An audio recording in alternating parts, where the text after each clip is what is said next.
primer vídeo, a la primera sesión del curso de Ecología Microbiana, ¿sí? En la sesión de hoy vamos a analizar algunos conceptos generales, ¿sí?, que, les insisto, están, digamos, situados en la parte más básica del marco teórico de la ecología microbiana y que, a efectos de poder entender mecanismos, secuencias y otro tipo de sucesos en esta disciplina, siempre es necesario contemplar, ¿de acuerdo? A veces, para poder establecer un razonamiento, siempre es razonable poder concatenar o establecer relaciones entre los conceptos básicos y los más concretos, los más avanzados, ¿de acuerdo? Entonces vamos con ello. Bien, fíjense, en primera instancia creo que es conveniente aludir al término ecología, porque esta materia se llama ecología microbiana, pero primero es preciso describir o profundizar un poco en la noción de ecología. La ecología, aunque en los últimos tiempos se la tiende a mezclar este término con distintos tipos de connotaciones ideológicas, ¿de acuerdo?, yo les pediría que sean un poco puristas, ¿de acuerdo?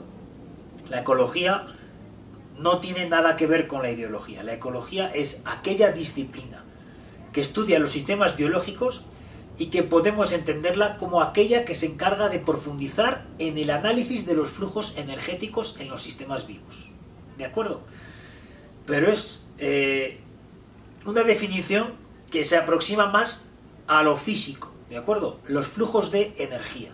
Les voy a poner un ejemplo para que entiendan a qué me refiero. Si estamos hablando de que los linces depredan conejos, aquella energía que acumularon los conejos después de comer plantas, ¿sí?, pasa al estrato de los linces, ¿de acuerdo? Entonces pasa a haber más linces cuando hay más conejos, y aquellos conejos pueden prosperar porque hay una serie de estrato vegetal que es capaz de producir o incorporar biomasa y introducirla al sistema, ¿de acuerdo? Entonces, este ejemplo nos sirve para entender cómo las relaciones entre los organismos posibilita la explicación de los flujos energéticos en el sistema. Ahora bien, cuando apellidamos al término ecología como microbiana, ¿sí?, digamos, nos alejamos un poco de esa visión de la ecología referida a los organismos macroscópicos, ¿de acuerdo? La ecología microbiana considera este flujo energético, pero referida a los microorganismos, ¿de acuerdo? Referida a los microorganismos. Esto es un punto interesante. En la lámina podemos ver cómo hay, digamos, tres ámbitos de los sistemas que están en permanente interacción y que su confluencia es exactamente el punto de análisis y estudio por parte de la ecología. Entonces, en este caso tenemos los organismos, otros organismos que no son micro, sino que son macro, y el ambiente, ¿de acuerdo? Hay que entender que desde el punto de vista ecológico es siempre relevante incorporar un término que quizá está más adscrito a disciplinas filosóficas, y es el término holístico, ¿de acuerdo? ¿A qué se refiere el término holístico o el holismo? Es un término que alude a la totalidad en este caso, ¿de qué? Del sistema. ¿Y en qué sentido debemos incorporar esta terminología al análisis de la ecología microbiana? A que no es posible disociar o discriminar una parte del sistema de otra, ¿de acuerdo? Los sistemas biológicos se caracterizan por ser sistemas robustos que trabajan en red.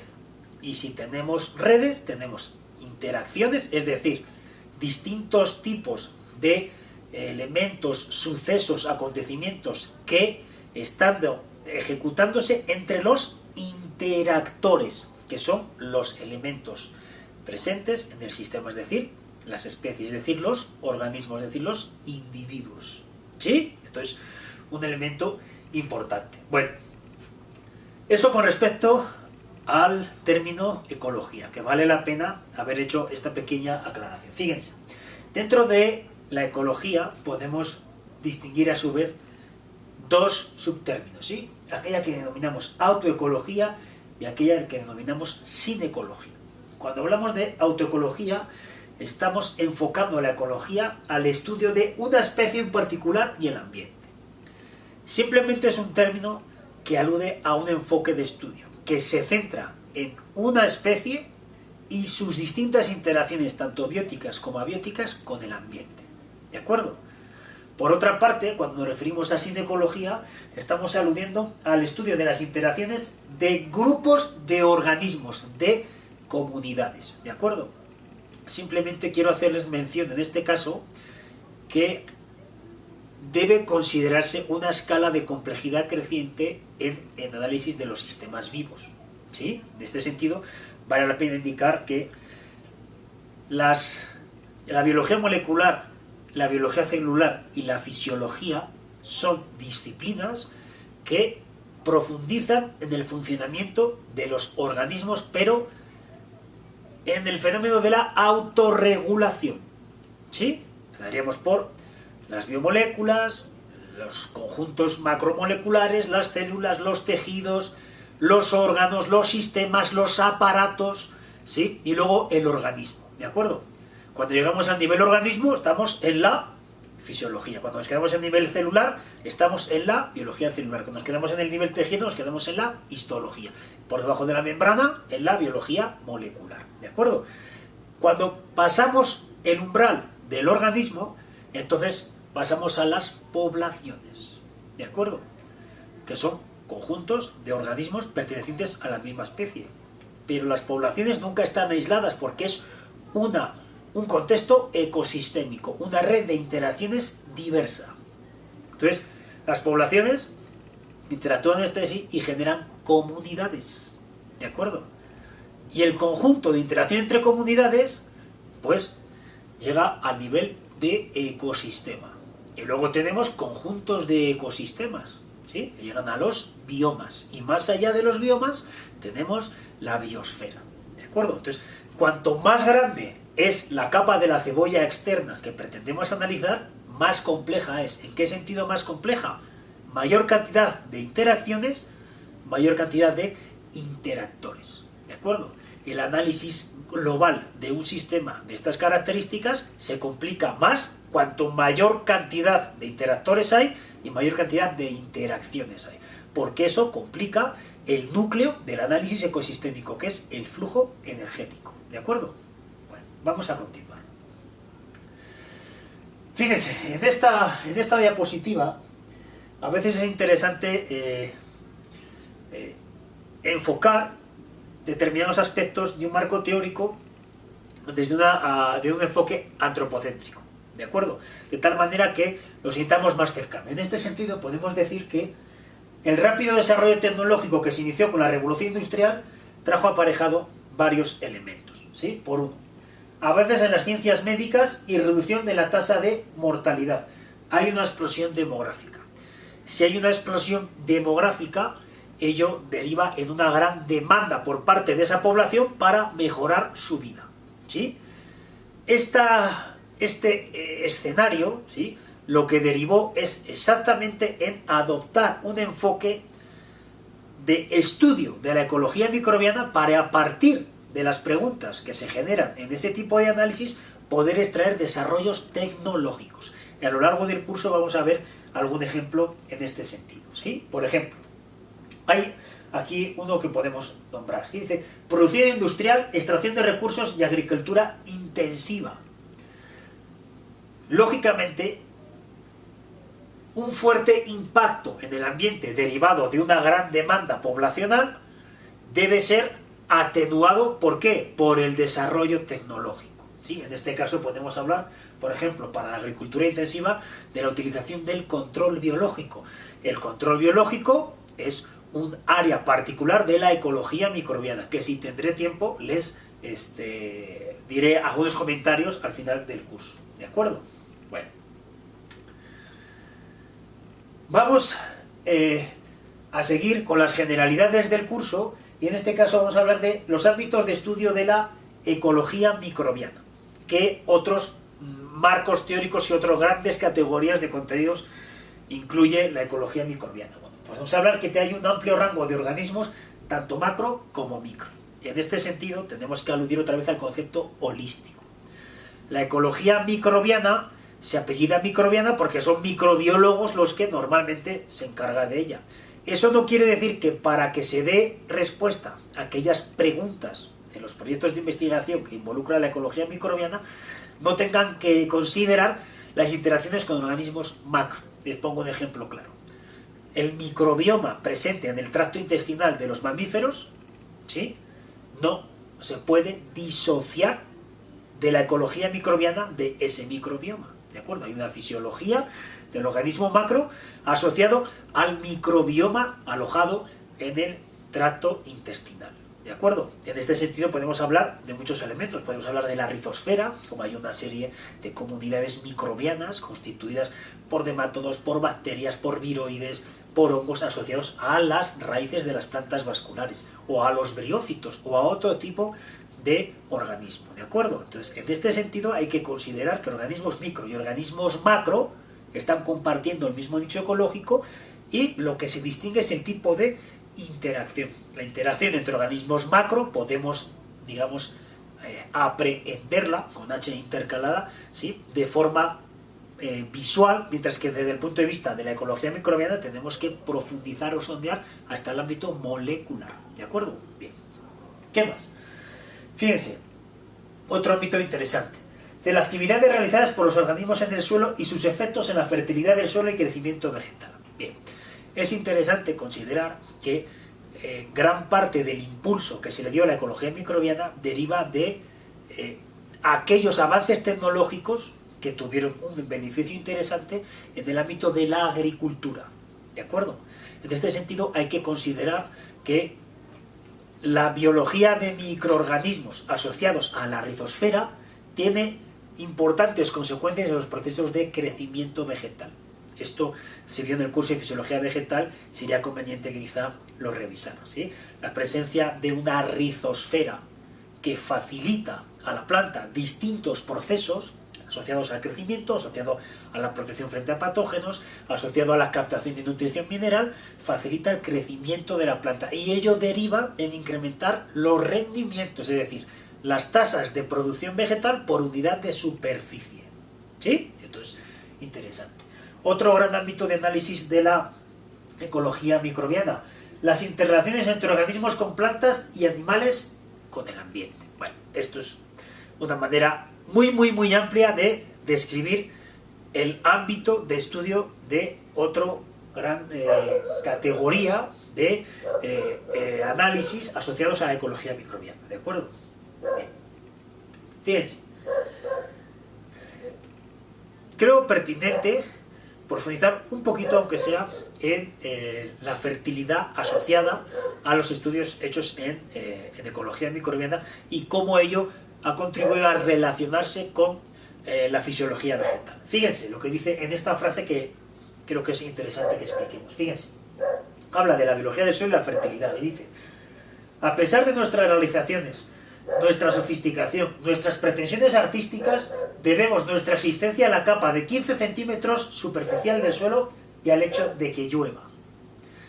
Fíjense, es una frase que a mí me parece que tiene una total pertinencia. ¿Por qué? Porque quizá el pensamiento actual, con nuestros teléfonos inteligentes y con nuestras pastas de dientes de colores y con quién sabe qué cosas, ¿sí?, nuestras videoconferencias y no sé qué, resulta que debe todo a los 15 primeros centímetros del suelo y al hecho de que llueva. Y esto creo que merece la pena explicarlo. Fíjense, la ecología microbiana y la ecología en general, les insisto, estudia los flujos energéticos en el sistema. ¿Cómo es posible entender la captación de energía por parte de los sistemas vivos? A partir de una actividad de unos organismos en particular, que son los organismos fotoautotróficos, que son básicamente las plantas vasculares, el estrato de la biomasa en la biosfera que mayor cantidad de biomasa, valga la redundancia, acumula. ¿De acuerdo?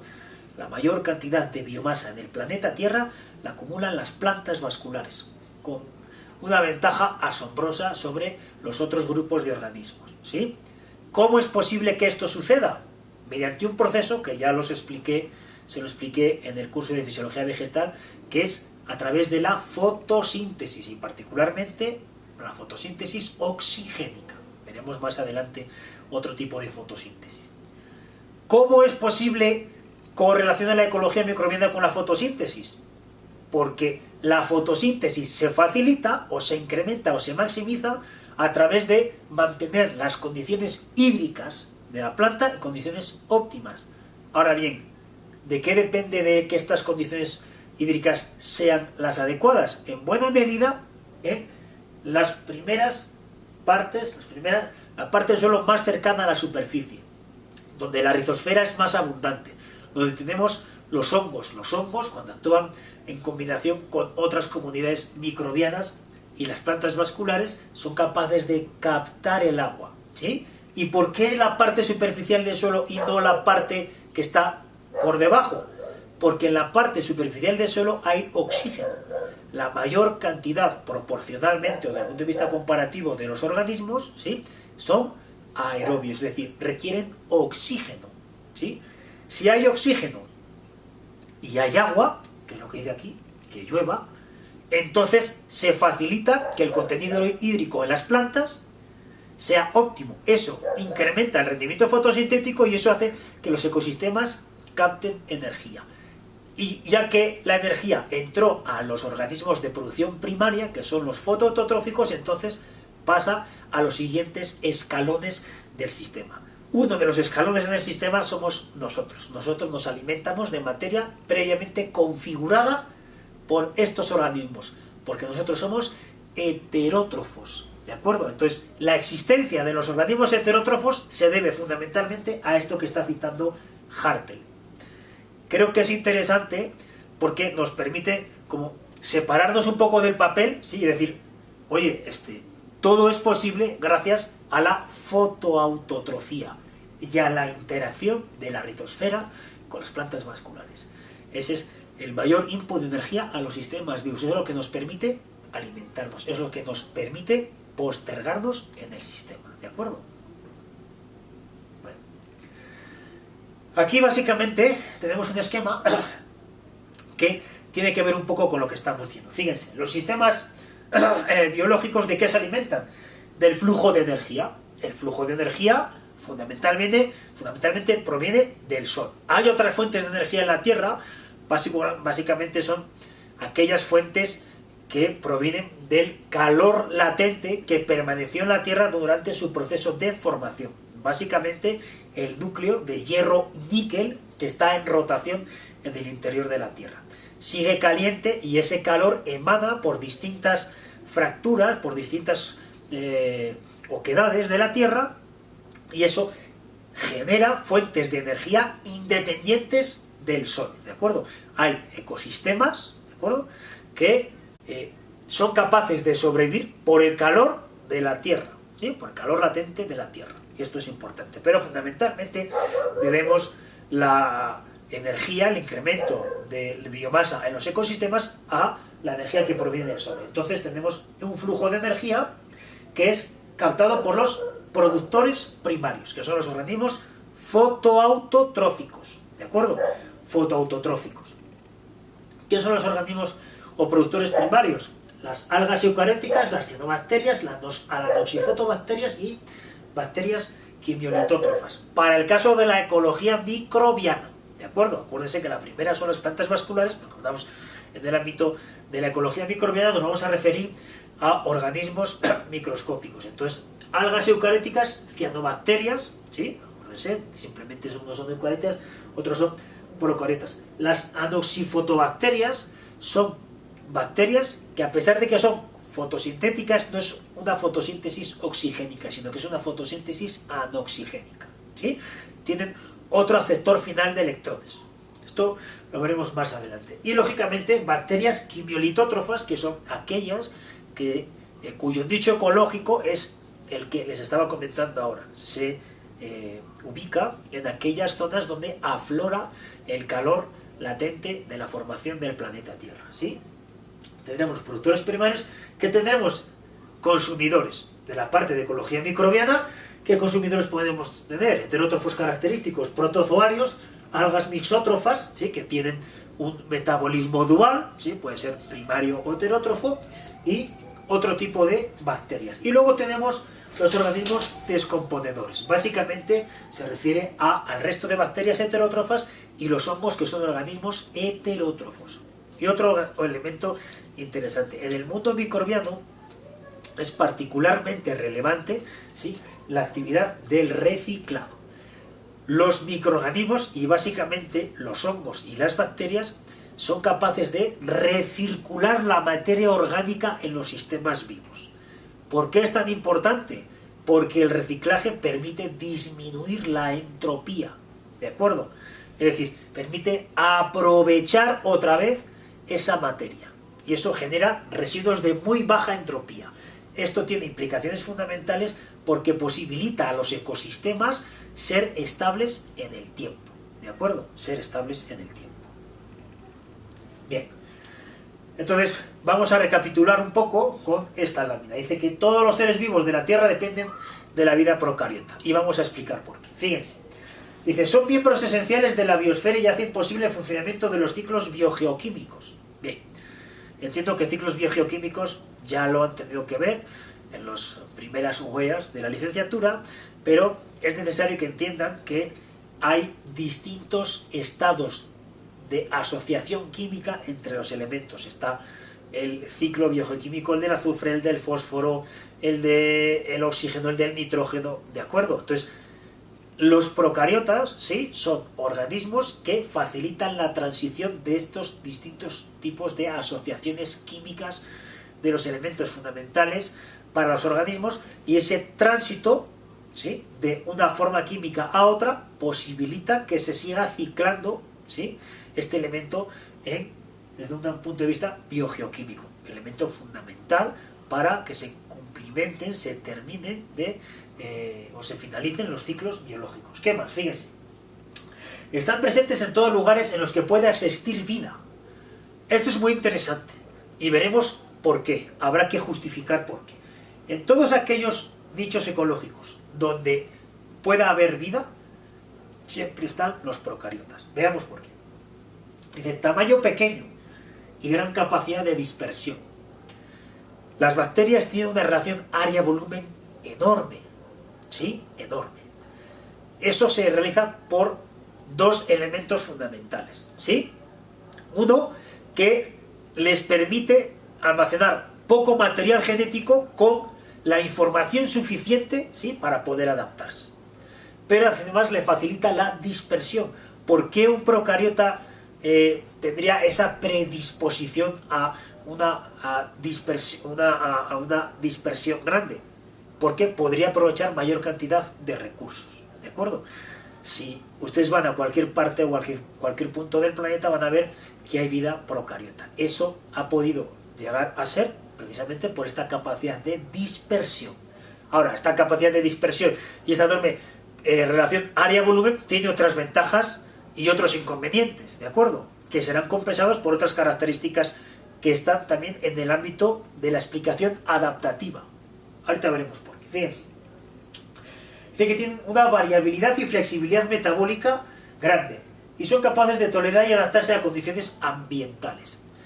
Las bacterias, precisamente como tienen una capacidad de dispersión grande, están sometidas a una variabilidad enorme de los valores de los parámetros ambientales. Fíjense, antes de proseguir en esto, es necesario profundizar en el concepto de nicho ecológico. El concepto de nicho ecológico no deben adscribirlo al hábitat, al lugar donde vive un organismo. El nicho ecológico es un concepto adimensional, ¿de acuerdo?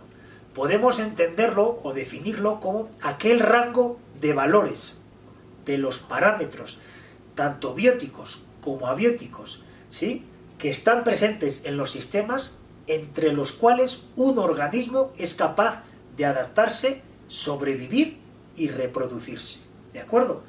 En el nicho ecológico está, por ejemplo, para el lince, la cantidad de conejos por unidad de superficie, como el rango de temperaturas en agosto, ¿de acuerdo? Entonces son dos variables que pertenecen ambas a la definición del nicho ecológico del lince, pero que no tienen por qué estar adscritas a un lugar en particular. ¿De acuerdo? Hay distintos detalles que nos permiten precisamente diferenciar estos matices en estos conceptos, y creo que es importante. ¿De acuerdo? Bien. Cuando hablamos de que tienen variabilidad y flexibilidad metabólica, estamos hablando de que son capaces de poder obtener energía de una gran variabilidad de fuentes. ¿Sí? ¿Se entiende? Cuando son heterótrofos, son fuentes carbonadas. Antes les hablaba de algas bisótrofas, tienen una vía dual metabólica, pueden ser autotróficas, pueden ser heterotróficas. ¿Sí? Bien. No solo es el hecho de que tengan variabilidad y flexibilidad metabólica, sino que tienen un elemento que veremos más adelante, que es la capacidad de adquirir información por transferencia genética horizontal. ¿Sí? Este punto me detendré y lo explicaremos en detalle porque es de una extraordinaria relevancia. ¿Sí? ¿Qué más? Tienen plasticidad genética. Aquí les indico, transferencia genética horizontal, no voy a repetirlo, pero sí les insisto que me dedicaré a ello de manera pormenorizada. Bueno, y este tipo de variables, creo que en este sentido incluso es posible que les mande algún artículo para que podamos contextualizar estas pinceladas que hemos dado con lo que está publicado en la bibliografía científica. ¿Sí? Bueno, vamos a parar aquí este vídeo y en el siguiente comenzaremos con el interés ambiental de la ecología microbiana en el suelo.